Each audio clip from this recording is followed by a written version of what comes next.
नमस्कार दोस्तों, आज की वीडियो में हम बात करेंगे सत्यनारायण की संपूर्ण कथा के बारे में। एक समय की बात है जब योगीराज नारद जी दूसरों के हित की इच्छा के लिए अनेकों ग्रह में घूमते हुए मृत्यु लोक आ पहुंचे। वहां उन्होंने अनेक योनि में जन्मे सभी मनुष्य को अपने दुख से पीड़ित देखा। उनका दुख देखकर नारद जी सोचने लगे ऐसा क्या किया जाए जिससे निश्चित रूप से मानव के दुखों को कम किया जाए। इसी विचार का मनन करते हुए विष्णु लोक गए। वहाँ विष्णु भगवान विश्राम कर रहे थे। तब नारद जी ने कहा, हे भगवान, आप अत्यंत शक्ति संपन्न हो। नारद जी की बातें सुनकर भगवान विष्णु बोले, मुनिश्रेष्ठ, आपके मन में क्या बात है? आप किसी काम के लिए ही पधारे हैं, उस बात को निसंकोच होकर कहिए। इस पर नारद मुनि बोले, मृत्यु लोक में अनेक योनि में जन्मे मनुष्य अपने कर्मों द्वारा अनेकों दुखों से दुखी हो रहे हैं। हे नाथ, यह संभव नहीं है कि मनुष्य थोड़े प्रयास से अपने दुखों को कम कर सके। नारायण बोले, नारद, मनुष्य की भलाई के लिए तुमने बहुत अच्छी बात पूछी है, जिसके करने से मनुष्य मोह को छोड़ देता है। जो मैं कहता हूँ वह सुनो। स्वर्ग लोक और मृत्यु लोक दोनों में दुर्लभ उत्तम व्रत है जो पुण्य देने वाला है। आज मैं उसी व्रत के बारे में तुम्हें बताऊंगा। सत्यनारायण भगवान का यह व्रत अच्छी तरह विधानपूर्वक करने पर मनुष्य तुरंत ही सुख भोग कर मरने पर मोक्ष प्राप्त करेगा। श्री हरि के वचन सुनकर नारद जी बोले, इस व्रत का फल क्या है और इसका विधान क्या है? यह व्रत सबसे पहले किसने किया था? इस व्रत को किस दिन करना चाहिए? सभी कुछ विस्तार से बताया। नारद की बात सुनकर हरि बोले, दुख व शोक को दूर करने वाला, यह सभी स्थानों पर विजय दिलाने वाला व्रत है। मनुष्य को भक्ति और श्रद्धा के साथ शाम को श्री सत्यनारायण की पूजा धर्म और ब्राह्मणों व बंधुओं के साथ करनी चाहिए। भक्ति भावना से केले का फल, घी, दूध और गेहूं का आटा, गेहूं के स्थान पर साटी का आटा, शक्कर तथा गुड़ लेकर सभी योग्य पदार्थों को मिलाकर भगवान का भोग लगाना चाहिए। ब्राह्मणों को भोजन करवाएं, इसके बाद स्वयं भोजन करें। भजन संध्या के साथ भगवान की भक्ति में लीन हो जाएं। इस तरह श्री सत्यनारायण भगवान का व्रत करने पर मनुष्य की सारी इच्छाएं निश्चित रूप से पूरी होगी। सत्यनारायण की कथा के अनुसार जब एक निर्धन ब्राह्मण देव की प्रिय नगरी काशी में रहता था, भिक्षा मांगकर वह किसी तरह अपना जीवन यापन कर रहा था। ब्राह्मण की दुर्दशा देखकर ब्राह्मण से प्रेम करने वाले श्री सत्यनारायण भगवान एक दिन बूढ़े व्यक्ति के रूप में उसके पास जाकर आदर से पूछा, हे ब्राह्मण देवता, तुम इस तरह घर घर भिक्षा मांगकर अकेले कष्टों को सहन करते हुए कैसे अपने जीवन का यापन कर रहे हो? दरिद्र ब्राह्मण ने कहा कि मित्र, धन का कोई साधन न होने के कारण मुझे भिक्षा मांगकर जीवन यापन करना पड़ रहा है।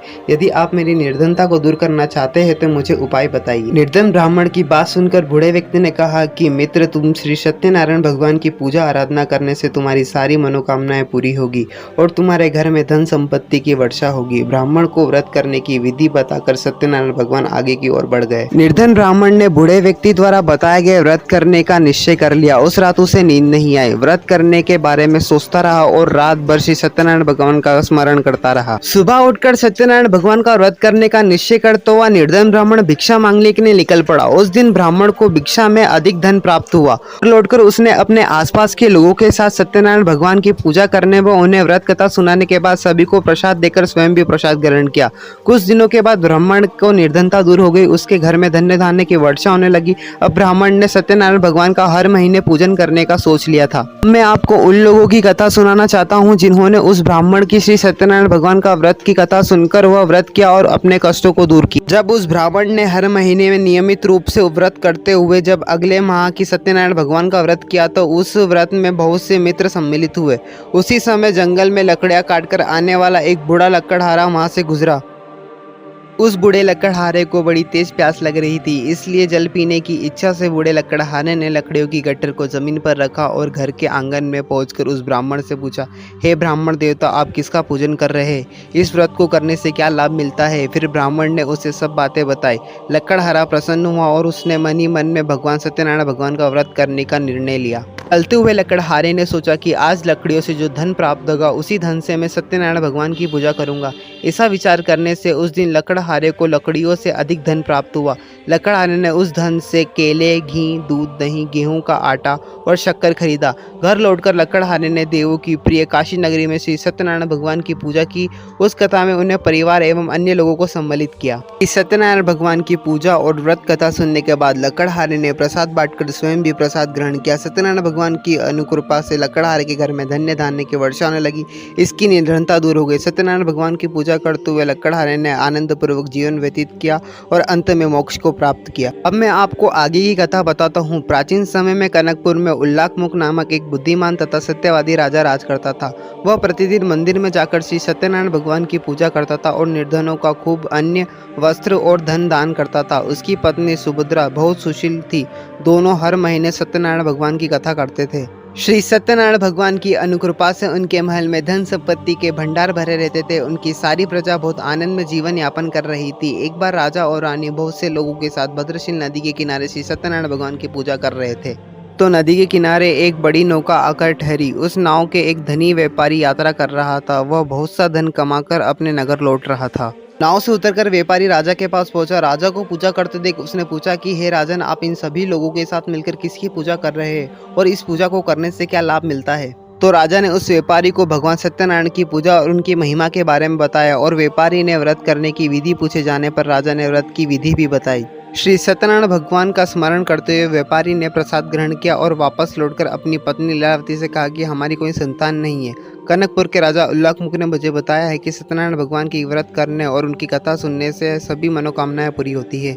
भगवान सत्यनारायण की कथा हमारे यहाँ संतान हुई तो मैं सत्यनारायण भगवान का व्रत अवश्य करूंगा। व्यापारी का ऐसा निश्चय करने के कुछ समय बाद लीलावती गर्भवती हुई। 10वें महीने पे उसने एक सुंदर सी कन्या को जन्म दिया। व्यापारी की पुत्री को जन्म पर बहुत खुशियां मनाई, लेकिन सत्यनारायण की कथा नहीं की। जब उसकी पत्नी लीलावती ने अपने पति से श्री सत्यनारायण भगवान का व्रत करने को कहा तो वह बोला, अभी जल्दी क्या है, मैं इधर व्यापार में बहुत व्यस्त हूँ। जब बेटी बड़ी हो जाएगी उसके विवाह पर मैं सत्यनारायण भगवान का व्रत कर दूंगा। पति का वचन सुनकर पत्नी चुप हो गई। पलक झपकते ही 16 वर्ष बीत गए। एक दिन व्यापारी बहुत सा धन कमाकर घर लौटा। व्यापारी ने अपनी बेटी को सहेलियों के साथ घूमते देखा तो उसे उसके विवाह की चिंता सताने लगी। व्यापारी ने अपनी पुत्री के लिए एक सुंदर सा वर ढूंढा और उसके साथ विवाह कर दिया। लेकिन व्यापारी ने श्री सत्यनारायण भगवान का व्रत नहीं किया। लीलावती ने कहा, आपने अपनी पुत्री की विवाह के बाद सत्यनारायण भगवान का व्रत करने का निश्चय किया था, अब तो आपको व्रत कर लेना चाहिए। पत्नी की बात सुनकर व्यापारी ने कहा, अभी तो मैं अपने दामाद के साथ व्यापार करने जा रहा हूँ, व्यापार से लौटते समय व्रत करूंगा।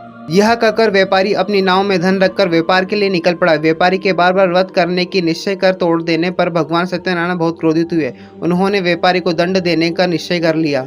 व्यापारी अपने दामाद के साथ रत्नासपुर में पहुंचकर व्यापार करने लगा। एक दिन कुछ चोर महल में चोरी करके भाग रहे थे। सैनिक उनका पीछा कर रहे थे। भागते हुए चोरों ने सैनिकों से बचने के लिए अपना सारा धन व्यापारी की नाव में रख दिया। खाली हाथ चोर आराम से भाग गए। चोरों का पीछा करते हुए सैनिक व्यापारी के पास पहुंचे। उन्होंने व्यापारी की नाव की तलाशी ली तो उन्हें राजा का सारा धन मिल गया। सैनिक व्यापारी और उनके दामाद को बंदी बनाकर राजा के पास ले गए। राजा ने उन दोनों को बंदी बनाकर बंदी गृह में डाल दिया और उनका सारा धन ले लिया। श्री सत्यनारायण के प्रकोप से उधर लीलावती पर भी मुसीबत का पहाड़ टूट पड़ा। उसके घर में चोरी हो गई और घर में खाने को एक दन्ने का दाना नहीं बचा। भूख प्यास से व्याकुल होकर व्यापारी की बेटी कलावती ब्राह्मण के घर पहुंची। ब्राह्मण के घर श्री सत्यनारायण भगवान की पूजा हो रही थी। उसने भी वहां बैठकर कथा सुनी और प्रसाद ग्रहण किया। घर लौटकर कलावती ने सारी बात अपनी माँ को बताई। लीलावती ने सत्यनारायण भगवान का व्रत करने का निश्चय कर लिया। अगले दिन लीलावती ने अपने सारे परिवार और आसपास वाले के लोगों को श्री सत्यनारायण भगवान की पूजा के लिए बुलाया। पूजा के बाद सबको प्रसाद बांटकर स्वयं भी प्रसाद ग्रहण किया।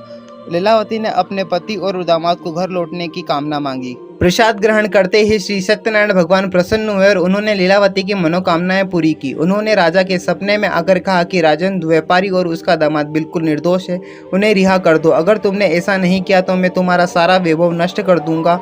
सुबह होते ही राजा ने व्यापारी और उसके दामाद को 2 गुना धन देकर रिहा कर दिया। लंबी यात्रा करने के बाद व्यापारी ने एक नगर के किनारे भोजन किया और आराम करने लगे। तभी भगवान सत्यनारायण ने व्यापारी की परीक्षा लेने की सोची। भगवान साधु के रूप में उनके पास पहुंचे और पूछा, हे व्यापारी, तेरी नाव में क्या है? व्यापारी ने मन ही मन में सोचा कि साधु अवश्य ही कुछ मांगने की इच्छा से सामान के बारे में पूछ रहा है। यह सोचकर व्यापारी ने झूठ बोला कि साधु महाराज, मेरी नाव में तो केवल बेलपत्र है। व्यापारी के झूठ वचन सुनकर सत्यनारायण भगवान क्रोधित होते हुए कहा कि हे व्यापारी, जो तुमने कहा है वही सत्य होगा। फिर साधु रूपी भगवान सत्यनारायण आत्म ध्यान हो गए। साधु को खाली हाथ लौटाकर व्यापारी बहुत प्रसन्न हुआ और अपने धन को देखने के लिए आगे बढ़ा। लेकिन उस नाव में न धन था, केवल बेलपत्र थे। यह देखकर व्यापारी रोने लगा और बेहोश हो गया। फिर कुछ समय के बाद होश में आया तो फिर रोने लगा। यह देखकर व्यापारी के दामाद ने कहा कि यह सब कुछ साधु के श्राप के कारण हुआ। यह सुनकर व्यापारी साधु के पास गया और उनके पैर पकड़कर क्षमा मांगने लगा। साधु रूपी भगवान सत्यनारायण ने व्यापारी को क्षमा कर दिया और कहा, जाओ अपनी नाव के पास। यह कहकर साधु विलुप्त हो गए। फिर व्यापारी व्यापारी अपनी नाव के पास पहुंचा तो उस व्यापारी का सारा धन वापस आ चुका था। व्यापारी अपने नगर आ चुका था। उसने अपने सेवकों को कहा कि जाओ तुम मेरी पत्नी और पुत्री को कह दो कि मैं अपने नगर पहुंच चुका हूं। व्यापारी की पत्नी अपनी पुत्री को कहकर गई थी कि तुम सत्यनारायण भगवान की पूजा करने के बाद ही आना, और चली गई। लेकिन कलावती को अपने पति से मिलना था, इसलिए उस पूजा को अधूरी ही छोड़ दी। यह देखकर भगवान सत्यनारायण क्रोधित हो गए और उन्होंने उस नाव को नदी के अंदर डुबा दिया। यह देखकर व्यापारी और उनके परिवार ने मिलकर भगवान सत्यनारायण से क्षमा मांगी और यह वचन दिया कि भगवान हम कभी भी यह गलती नहीं दोहराएंगे, कृपया कर हमें क्षमा करें। भगवान सत्यनारायण ने उन्हें क्षमा कर दिया और नदी से नाव को वापस निकाल दिया। भगवान सत्यनारायण की कथा से हमें यह शिक्षा मिलती है कि बस हमें भगवान सत्यनारायण की मन और श्रद्धा से पूजन करना है, वे अवश्य ही हमारी मनोकामनाएं पूरी करेंगे।